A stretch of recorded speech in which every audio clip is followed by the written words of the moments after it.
빌라도는 예수님에게 아무 사실 감정이 없습니다. 감정이 있을 이유가 없고요. 예수님이 득도 해도 안 되는 그런 신경을 별로 쓰지 않는 존재였습니다. 그런데 유대인들이 예수를 눈에 불을 켜고 죽이려고 달려들어서 자기 나름대로 살펴보니까 예수가 죽을 이유가 없어요. 죄를 지은 게 없고 특히 죽을 죄를 지은 것은 더더욱 아닙니다. 그래서 빌라도의 입장에서는 예수를 살려주기 위해서 애를 썼어요. 우호적인 감정이 특별히 뭔가 관계가 있어서가 아니라 자기가 볼 때 이 사람이 죽을 이유가 없는데 왜 이렇게 죽이려고 하지? 그래서 예수를 살려주려고 한 것입니다. 그래서 헤롯에게 보내기도 해보고 바라바와 예수 양자택일을 이렇게 딱 내놓으면 바라바를 선택해서 바라바를 죽이지 않겠나 하는 기대도 가져보고 했지만 다 실패했어요.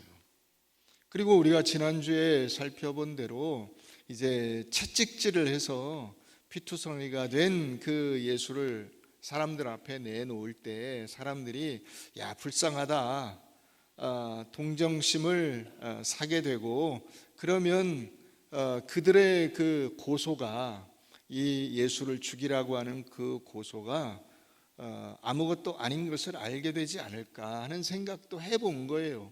왕이라고 해서 이렇게 죽이라고 했는데 왕도 아니고 아무것도 아니고 그냥 초라한 한 인간에 불과하지 않냐 하고 지난주에 우리가 설교 제목 생각나세요? 네? 생각이 안 나시죠? 그래요. 네. 와이프 이름도 생각이 안 나고 남편 이름도 생각이 안 나고 전화번호는 더더욱 생각이 안 나는데 에케호모가 생각이 나겠어. 네.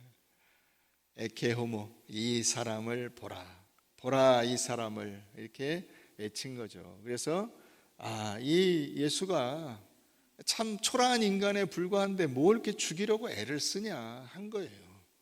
그런데 소용이 없었죠. 오늘 말씀이 그거예요. 사람들이 이제 이 예수를 이렇게 살려줬으면 좋겠다 그랬더니 뭐라고 하는 거예요? 예수를 살려주면 당신이 로마 황제 가이사라는 것이 로마 황제를 일컫는 말인데 로마 황제의 신하라고 할 수가 없다. 반역자다. 우리가 그렇게 로마에다가 연락을 하겠다.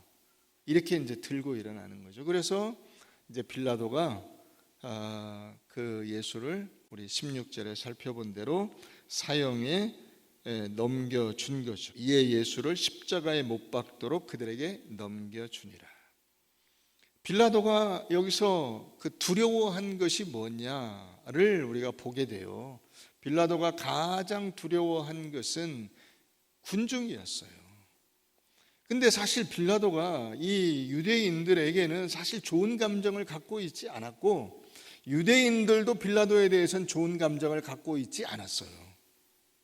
그래서 빌라도는 이 예루살렘에 부임해서 그 처음에 부임하면서부터 이제 계속 악연이 이어지죠. 그래서 황제의 그 깃발을 걸었다가 헤롯 궁에다가 황제의 깃발을 걸었다가 반발을 샀고 또 그 예루살렘 이 상수도 문제를 해결하기 위해서 공사를 하고 그 금액을 성전세를 거둔 거 가지고 해결하려고 했다가 폭동이 일어나서 그걸 잔인하게 진압을 하고 또 사마리아인들도 학살하고 이런 등등의 악연이 이어졌어요. 그래서 서로 간의 감정이 좋지 않아. 그러니까 유대인들이 당신이 만약에 이 예수를 놓아주면 우리가 다시 한번 시저에게 당신이 이 그 식민지에서 악행을 저지르고 있다고 이를테면 전문 용어로 꼰지를 것이다. 우리가 그 고소를 해서 당신을 쫓아내 버리도록 하겠다. 이렇게 막 소리를 지르고 난리를 치는 거예요. 그 군중들이 두려운 거죠. 그 사람들 각 개인은 이 빌라도에게 아무것도 아닌 존재 같지만은 그게 로마 황제로 들어갔을 때 자기에게 유익이 하나도 없다는 사실에 대해서 이 빌라도는 두려워하는 거예요. 그래서 군중을 두려워하고 로마 황제 티베리우스를 두려워하는 거죠. 자기의 주권자, 자기를 이렇게 저렇게 할 수 있는 그 인사권자를 두려워하는 것입니다. 만약에 이 사실이 그게 아무것도 아니지만은 이 티베리우스 황제에게 들어갔을 때 결국 좋은 인상을 가질 수 없다는 점에서 이 빌라도는 군중들의 요구에 동조하지 않을 수가 없게 된 것입니다. 자, 이와 같은 모습을 통해서 우리가 또 다른 사람을 한번 보게 돼요. 우리 사무엘상 15장을 한번 가보도록 하겠습니다. 사무엘상 15장.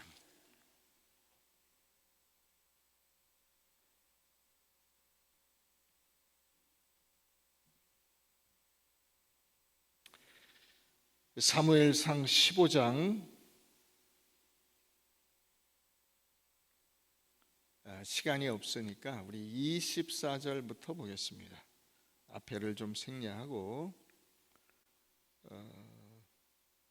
22절 죄송합니다. 자, 사무엘이 이르되 여호와께서 번제와 다른 제사를 그의 목소리를 청종하는 것을 좋아하심 같이 좋아하시겠나이까? 순종이 제사보다 낫고 듣는 것이 순양의 기름보다 나으니 이는 거역하는 것은 점치는 죄와 같고 완고한 것은 사신 우상에게 절하는 죄와 같음이라. 왕이 여호와의 말씀을 버렸으므로 여호와께서도 왕을 버려 왕이 되지 못하게 하셨나이다.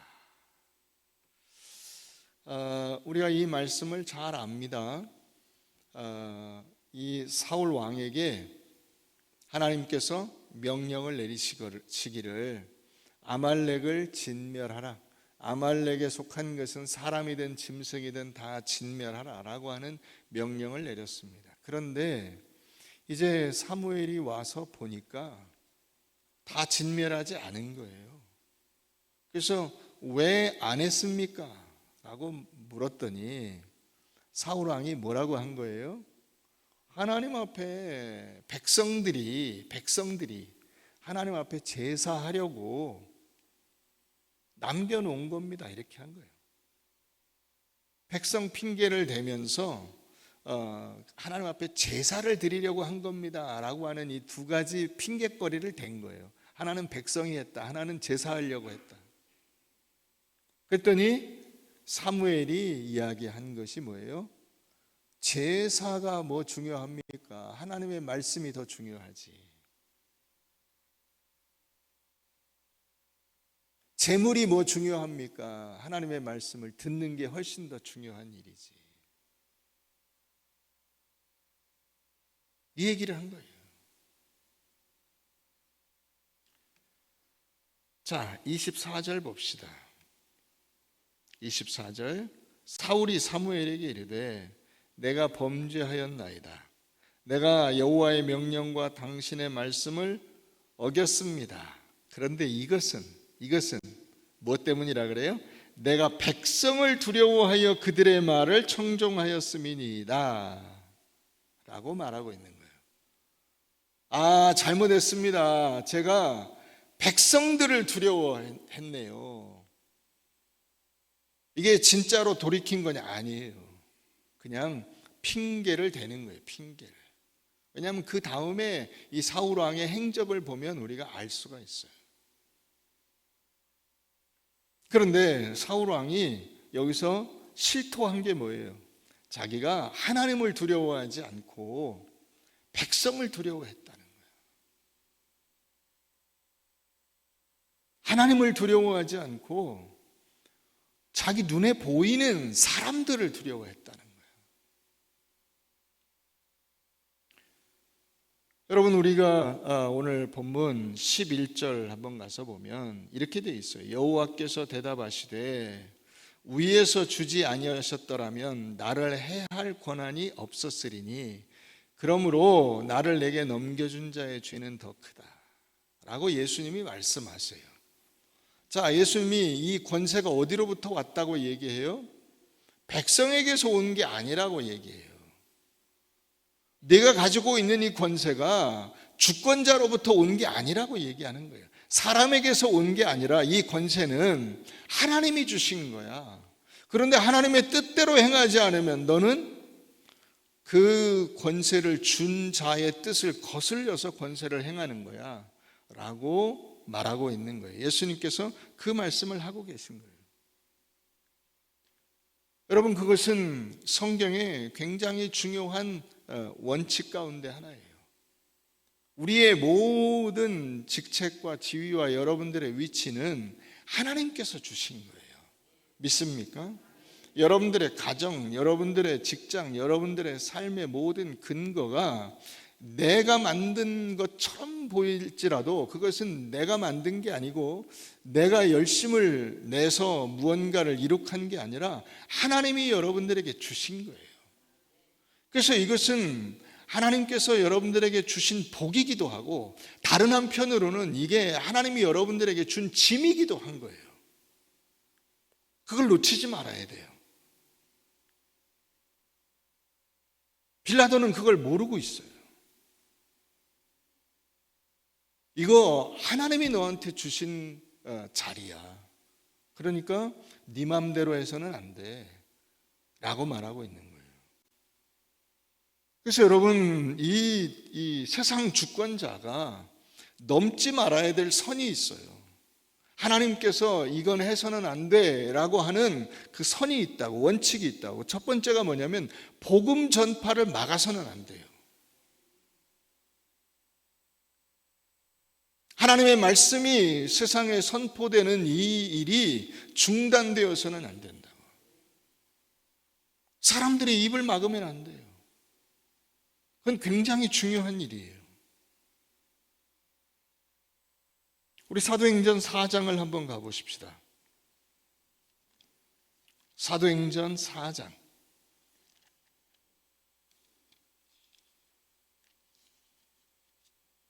4장 18절 17절부터 보십시다. 이것이 민간에 더 퍼지지 못하게 그들을 위협하여 이후에는 이 이름으로, 예수 이름으로 아무에게도 말하지 말게 하자 하고 그들을 불러 경고하여 도무지 예수의 이름으로 말하지도 말고 가르치지도 말라 하니 베드로와 요한이 대답하여 이르되 하나님 앞에서 너희 말을 듣는 것이 하나님의 말씀을 듣는 것보다 옳은가 판단해 보라. 우리는 보고 들은 것을 말하지 아니할 수 없다 하니 관리들이 백성들 때문에 그들을 어떻게 할지 방법을 찾지 못하고 다시 위협하여 놓아주었으니 이는 모든 사람이 그 된 일을 보고 하나님께 영광을 돌림이라. 이렇게 보면 사람들이 다 그 싫어하는 일을 안 했다로 가잖아요. 그게 답은 아니라고요. 답은 뭐예요? 앞에 사도들이 말하죠. 베드로와 요한이 뭐라고 얘기해요?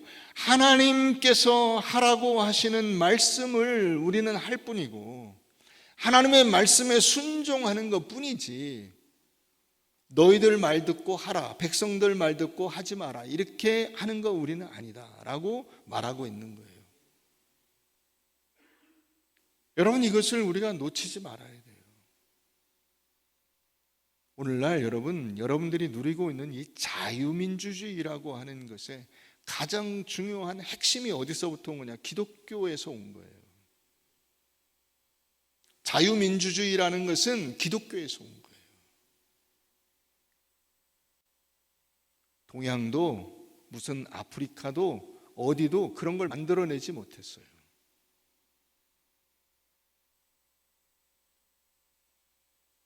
하나님을 섬기는 자들이 자연스럽게 깨닫게 된 거예요.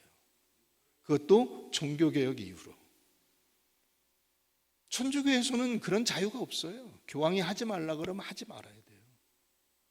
아무 말도 하지 말라 그러면 말아야 되고, 천주교는 여러분 메시지가 똑같아요. 그 주의 메시지를 위에서 내려보내요. 그걸 각 신부들이 다 똑같이 가지고 얘기하는 거예요. 언론의 자유가 없다고. 프리덤 오브 스피치라고 하는 것이 얼마나 중요한가를 여러분 아셔야 돼요. 그러나 지금 이 시대에 권력자들이 하려고 하는 것이 뭐예요? 사람들의 입을 막으려고 하는 거예요. 여러분, 자유민주주의라는 게 뭐냐면 심지어 자유민주주의에 해가 되는 이야기도 할 수 있는 자유가 있는 거예요.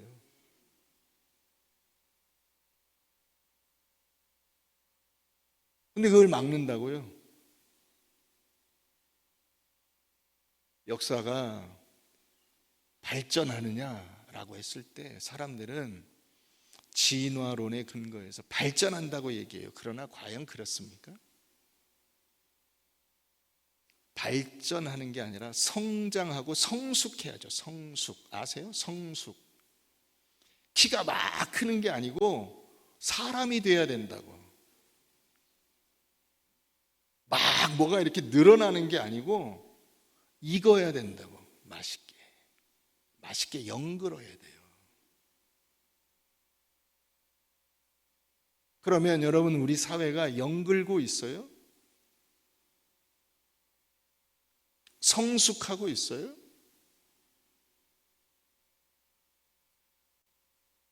자, 5장으로 넘어가 봅시다. 5장 28절.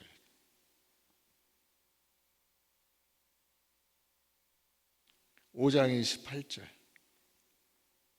자, 우리 25절부터 보십시다. 사람이 와서 알리되 보소서, 옥에 가두었던 사람들이 성전에 서서 백성을 가르치더이다.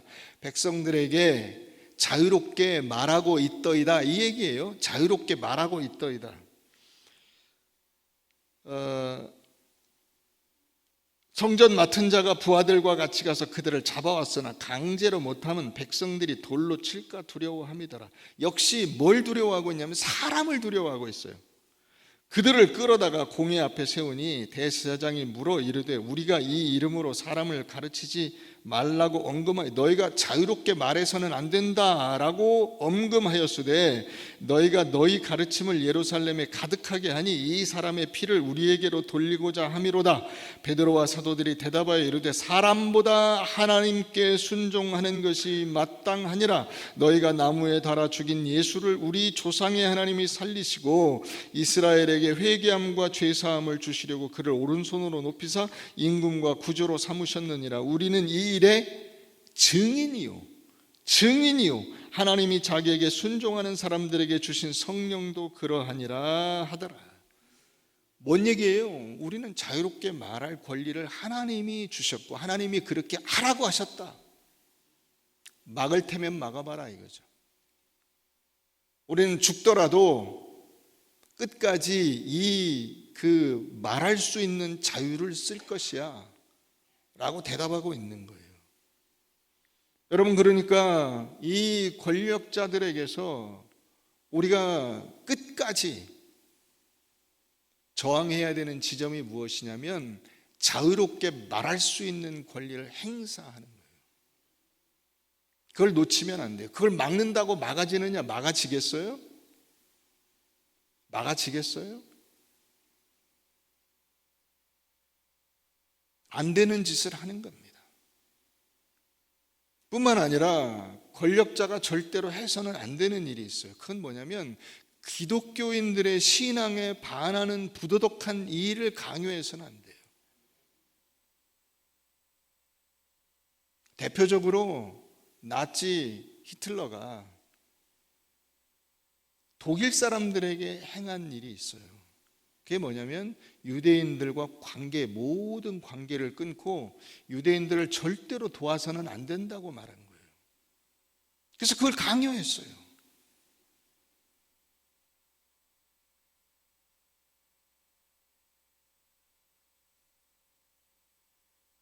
그런 명령은 순종해서도 안 되고 순종할 수도 없는 명령이에요.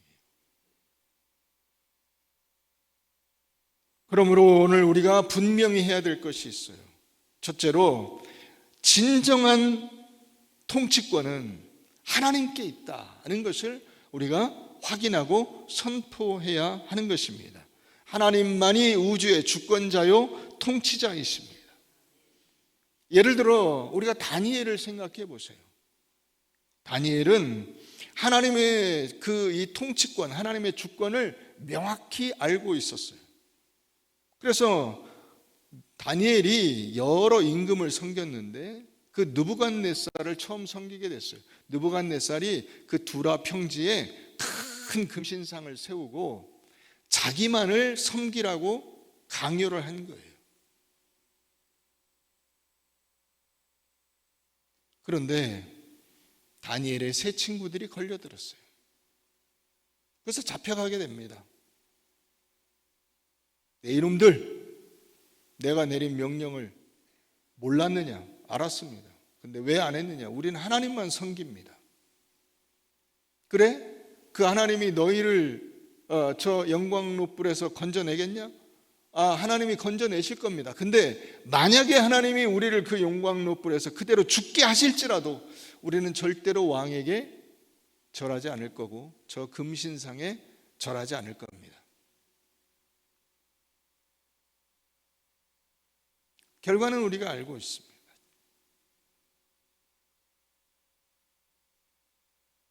그 다음 다니엘에게도 똑같은 위기가 닥쳤습니다. 그 다음 왕이었던 다리오 왕 때 다리오하고 다니엘은 친해요. 친구 사이 같아요. 그런데 이 다리오 왕이 신하들의 꼬임에 빠져서 한 달 동안 이 바벨론 제국의 모든 사람은 왕 이외에 어느 누구에게도 절하거나 기도하거나 해서는 안 된다 라고 법을 만들어서 내려보냈어요. 거기에 왕이 직접 도장을 찍었습니다. 근데 다니엘은 그것을 알면서도 이 왕의 법령집에 그 왕의 도장이 딱 찍혔다는 걸 왜 모르겠어요? 다니엘이 왕궁에 근무하는데 핵심 인물인데 왜 모르겠어요? 그걸 다 알죠. 어떻게 했습니까? 하루에 3번씩 예루살렘을 향하여 창문을 열고, 창문이라도 좀 닫지, 몸조심을 좀 하지, 창문을 열고. 여러분, 신앙이라는 것은 고백이에요. 고백. 내가 이 분을 섬깁니다 라고 하는 고백이에요. 그 고백을 여러분들이 숨겨서 어느 누군가가 예수를 믿는 것이 아니고 하나님이 은혜를 주셔야 예수를 믿는 거예요. 그걸 우리가 놓쳐서는 안 돼요. 예수를 믿는 것은 사람 소관이 아니에요. 하나님이 하시는 일이야. 우리 모두가 다 그렇게 예수를 믿은 거예요. 어떤 때는 이런 것이 좋아서, 어떤 때는 이런 것이 감동이 되어서, 어떤 때는 이런 것들이 연결이 되어서 그래서 예수를 믿는 거예요. 누군가 와서 설득해가지고 그 말이 좋아 보여서 예수를 믿는 사람은 없어요.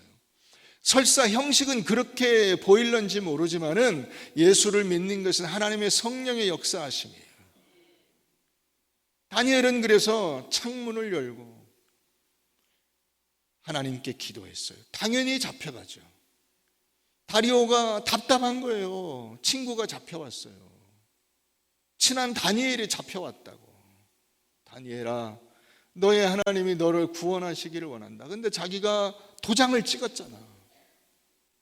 이 도장을 없는 걸로 할 수가 없는 거예요. 왜냐하면 이 왕권이라고 하는 것이 분명히 서야 나라 전체를 다스리죠. 그러니까 다니엘을 사자굴에 집어넣으라고 한 거예요. 사자굴은 처형 방법이에요. 그게 예수님 때는 십자가고 다니엘 때는 사자굴에 집어넣는 것이고 그 앞에 느부갓네살 때는 용광로에 집어넣는 거예요. 처형 방법이에요. 거기다가 집어넣으면 100% 죽게 돼 있어요. 그러니까 사자굴에 집어넣은 거예요.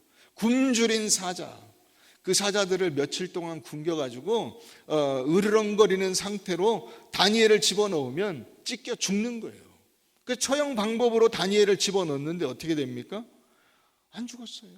사자들이 입을 꽉 다물고 다니엘을 잡아먹지 않았다고. 그 다음날 아침이 됐을 때 어떻게 됩니까?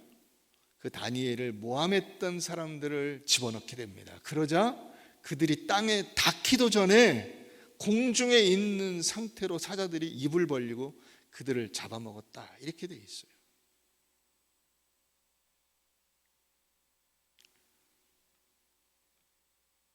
여러분, 담대히 하나님의 주권을 선포한 사건을 여러분들이 보셔야 돼요. 그 세세한 내용들은 사실 중요하지 않아요. 다니엘의 세 친구들이나 다니엘이 진정한 주권자가 누구신지를 알았다는 거예요.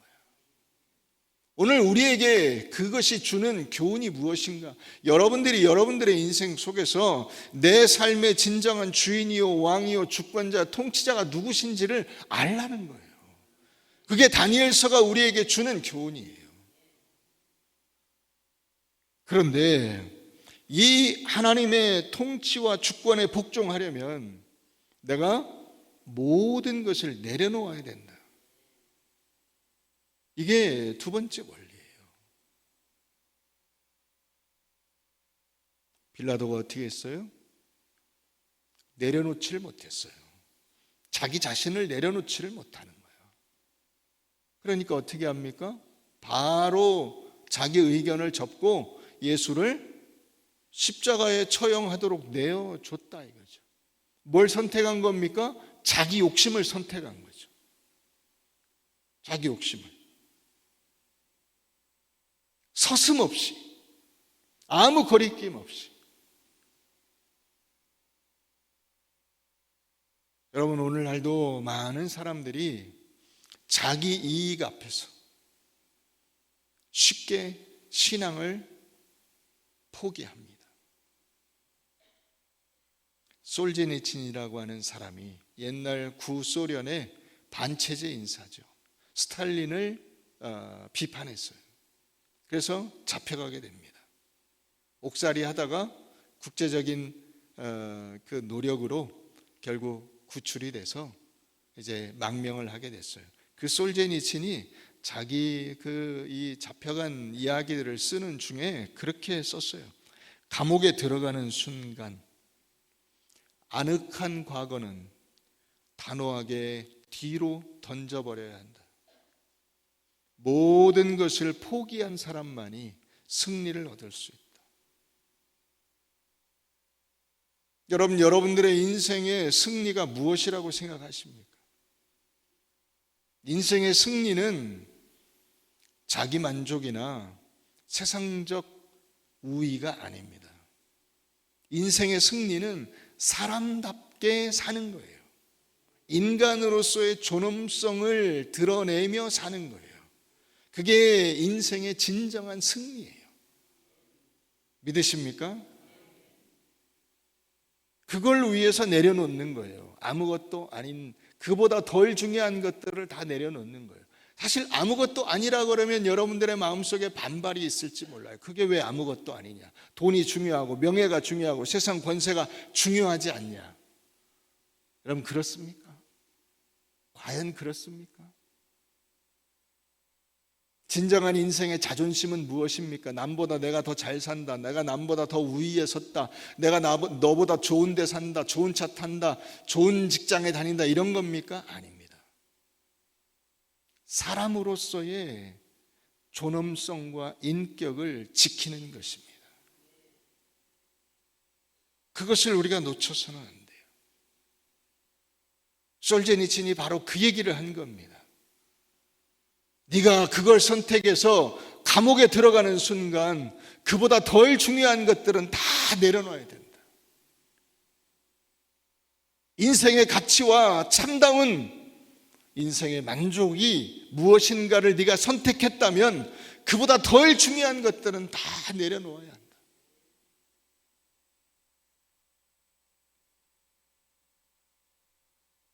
여러분, 그래서 우리가 세 번째 원리를 함께 생각해 봐야 돼요. 그건 뭐냐면 하나님의 통치에 복종하기 위한 삶을 위해서 내가 뭘 해야 되냐? 매일같이 하나님의 말씀을 묵상하고 기도하는 삶을 살아야 돼요. 여러분, 성경에 여러분들의 인생의 모든 것이 다 나와 있지 않아요.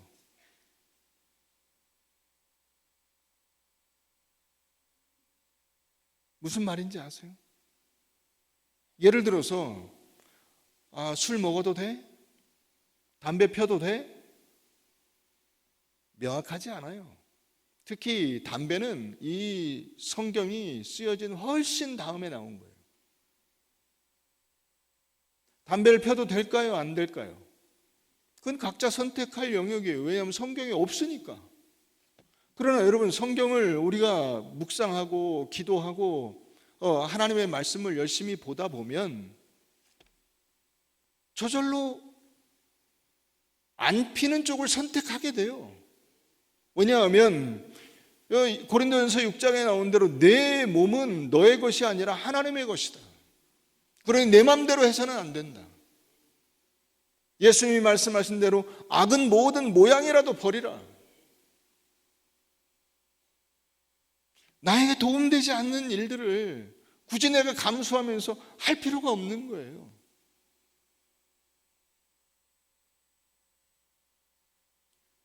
어느 학교에 가야 할지, 어느 직장에 들어가야 할지, 누구와 만날지, 이 관계를 어떻게 해야 할지, 이런 것들이 성경에 다 나와 있지 않아요. 그러나 우리가 날마다 말씀을 보고 기도하고 하나님의 뜻이 무엇인가를 묵상하고 그것을 하나님께 간구하다 보면 답이 나와요. 결정을 할 수 있게 돼요. 이것이 하나님의 뜻인가 보다. 이렇게 하는 것이 하나님이 기뻐하시는 일인 것 같다. 주님의 통치가 내 삶 속에 구체적으로 적용되는 것이 여기 있는 그 성경 한 구절 한 구절, 한 단어 한 단어 속에서 나에게 직접 지시되는 것이 아니라 내가 그것을 알고 묵상하고 하다 보면 지침을 나름대로 만들어서 판단할 수 있게 되는 것입니다. 그걸 우리가 다른 말로 뭐라 그러냐면 철이 들었다 하지 않아요? 철이 들었다. 애가 철이 들었어. 성숙해. 이제 지가 알아서 할 수 있게 됐어. 잘 키웠네, 자식을. 고생하셨네요. 이게 되는 거예요. 그런데 그런 판단을 하지 못하고 엄마가 이래라 하면 이렇게 하고 아버지가 이렇게 해라 그러면 이렇게 하고 그 지시를 받아야만 움직인다면 그건 철든 게 아니죠. 성숙한 게 아니죠. 그래서 우리가 말씀을 읽고 묵상하고 기도하고 그 말씀의 뜻이 무엇인가에 대하여 같이 이야기를 나누고 하는 것입니다. 여러분들이 예배를 드리는 가운데 물론 오늘 목사님 말씀을 듣고 내가 이렇게 해야 되겠다 그렇게 할 수도 있지만 예배를 드리는 그 과정 속에서 우리에게 번뜩 떠오르는 이걸 이렇게 해야 되겠구나 라고 하는 것을 여러분 경험하지 않습니까? 주일날 와서 예배를 드리러 고개를 딱 숙였는데 내가 고민하던 이 문제를 이렇게 해야 되겠구나. 우린 늘 경험하지 않습니까?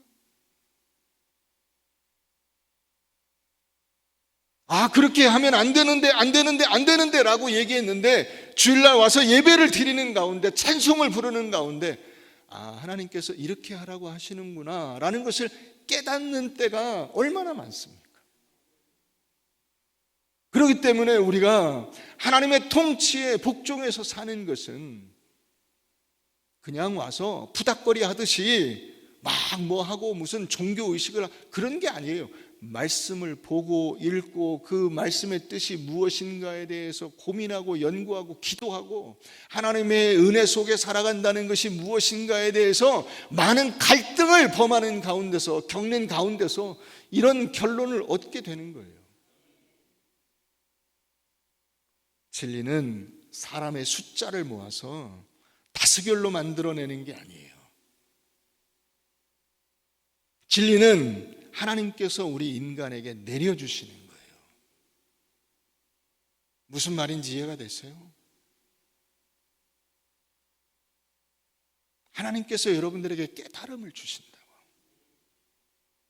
내가 파서 연구해서 만들어내는 게 아니에요. 여러분들이 결론을 이렇게 도출해야 되겠다라고 결정하고 그것에 대한 논리를 만들어내는 것이 진리가 아니에요. 진리는 마치 예수를 믿는 거하고 비슷해요. 불가항력적이라고. 불가항력적. 아세요? 예수를 안 믿으려고 했는데 끌려와서 예수를 믿는 거예요. 예수를 믿는 거의 대부분의 사람들이 그렇게 예수를 믿어요.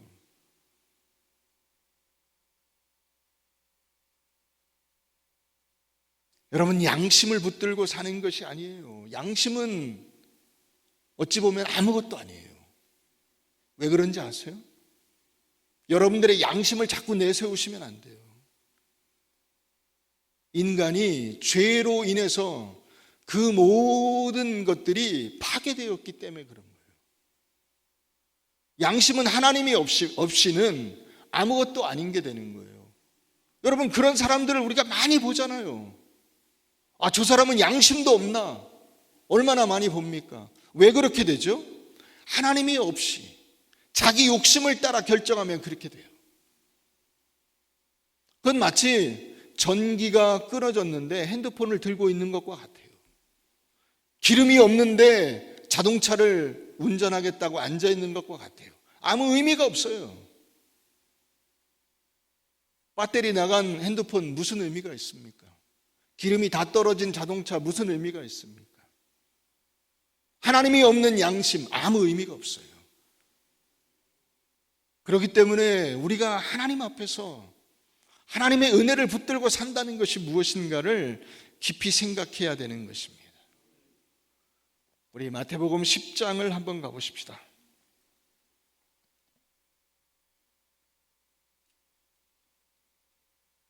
마태복음 10장.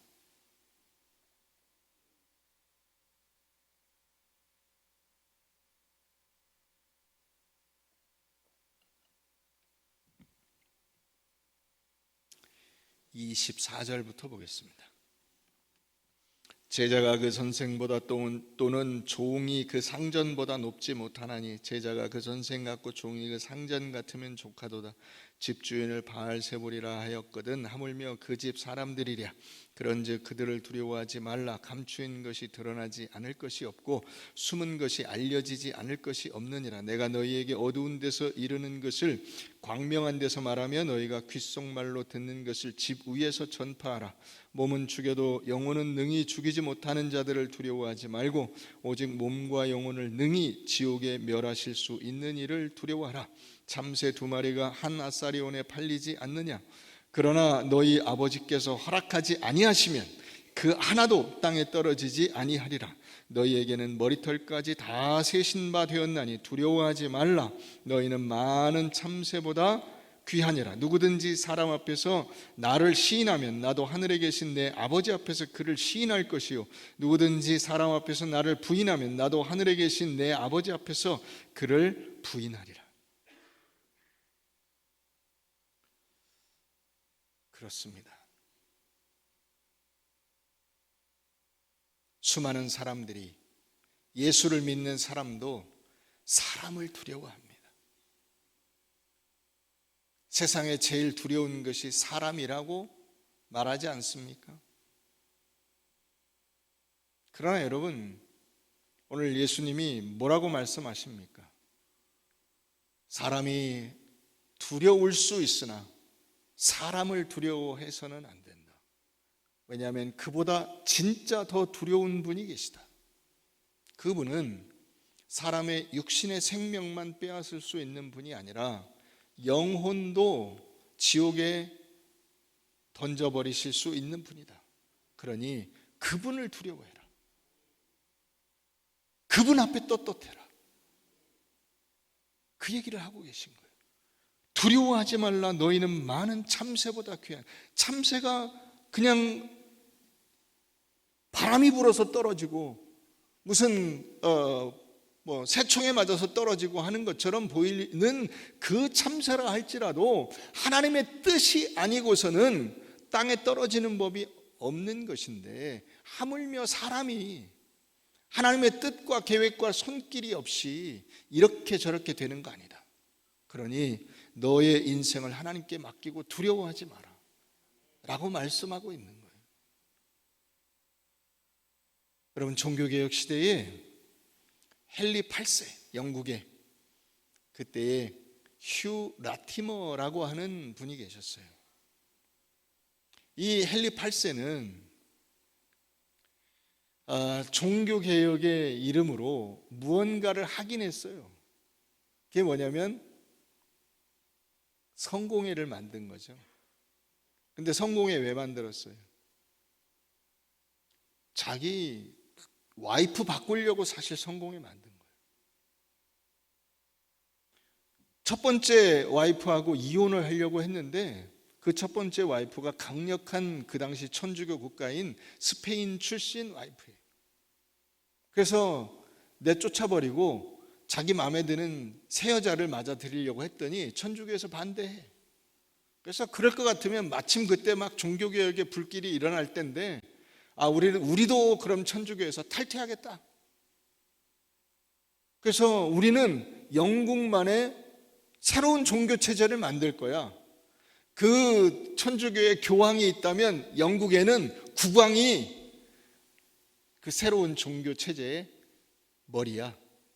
그게 수장령이잖아요. 수장 아시죠? 어느 조직의 수장이 누구냐 할 때 그 수장이에요. 그래서 액트 오브 수프리머시예요. 최고 권력자가 누군가에 관한 법이에요. 우리나라는 내 맘대로 할 거야 그렇게 한 거예요. 이 국왕권을 가지고 자기 개인적인 이익으로 교회를 마음대로 한 거예요. 그런데 어느 주일에 그 헨리 8세 앞에 이 휴 라티머 목사가 설교를 하게 된 거예요. 예배를 드려야 되는데 설교 담당 목사로 이제 그날 가서 설교를 하게 됐어요. 그래서 강단에 딱 올라갔는데 이 헨리 8세가 이 앞에 앉아 있잖아요. 근데 헨리 8세의 얼굴을 딱 보는 순간 어떤 생각이 드냐면 오늘 내가 준비한 이 원고에 있는 내용을 듣고 이 설교 내용을 듣고 저 헨리 8세가 열받아 가지고 나를 죽일 수도 있겠구나라는 생각이 드는 거예요. 그래서 설교를 시작하면서 이 휴 라티머가 뭐라고 얘기했냐면 라티머야 너는 지금 내가 누구 앞에서 설교하고 있는지 똑똑히 기억하라. 너의 목을 단숨에 쳐서 앗아갈 수 있는 영국의 위대한 국왕 폐하께서 내 앞에 앉아 계신다.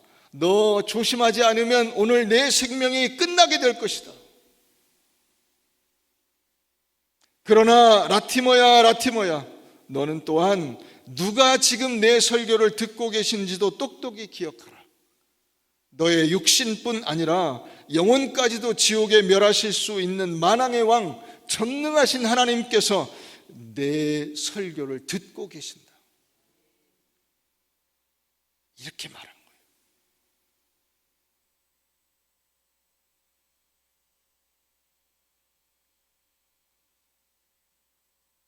그런 일들이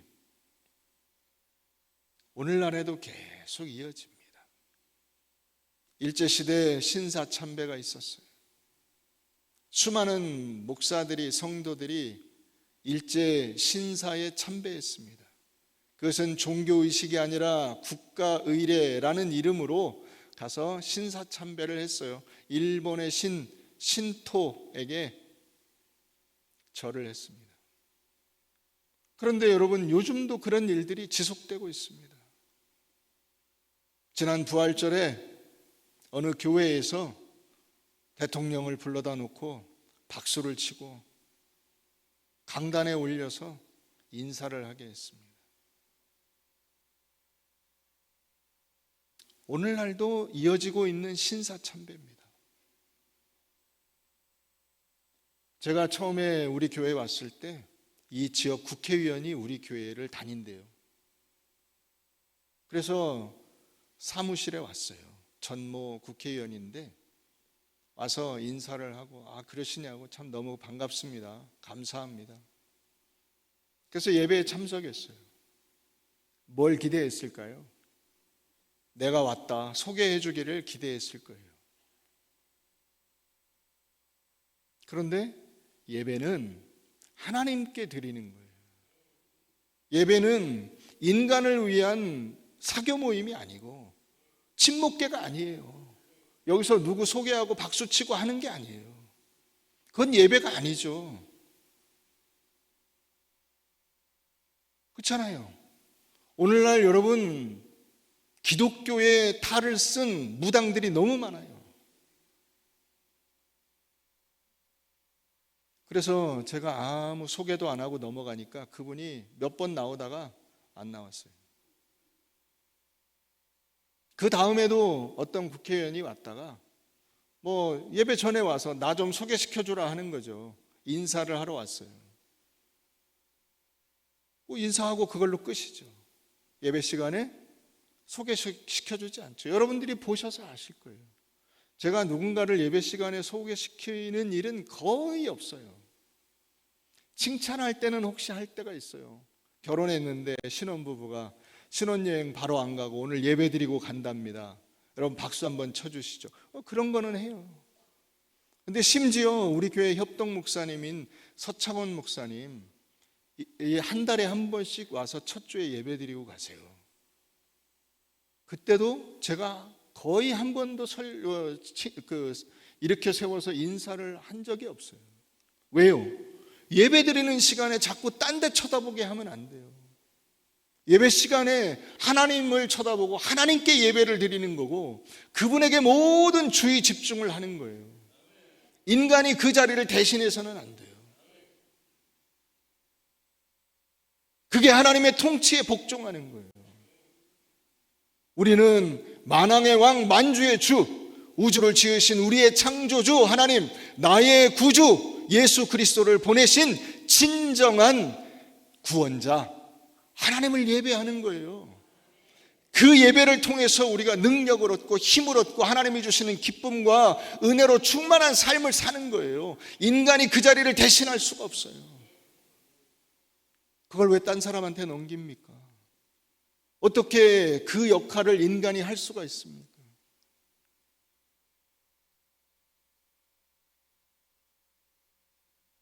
사랑하는 성도 여러분, 눈에 보이는 권력을 두려워하면 진리가 죽습니다. 그러나 눈에 보이지 않는 하나님을 두려워할 때 우리는 세상의 그 어떤 권력 앞에서도 흔들리지 않는 하나님이 주신 진정한 진리를 붙들고 이길 수 있는 것임을 기억하시기를 바랍니다. 이제 더 이상 세상의 평가와 사람들의 기대에 좌우되지 마십시오. 아니, 그것을 깡그리 무시하고 살라는 뜻은 아니에요. 그러나 그것이 하나님을 섬기는 일보다 더 중요하지는 않다는 사실을 우리는 분명히 알아야 합니다. 빌라도의 실패를 통해서, 빌라도의 모습을 통해서 우리는 그것을 반면교사로 삼아야 돼요. 아, 사람들을 두려워하고 권력을 두려워할 때 어떤 일이 벌어지는가? 세상 다수의 함성에 휩쓸려서 진리를 타협하거나 비겁하게 도망치지 마십시오. 나를 위해서 기꺼이 정죄당하시고 십자가에 달려 죽으신 예수 그리스도, 그분의 사랑과 은혜를 붙들고 승리하는 여러분들 되시기를 주의 이름으로 축원합니다.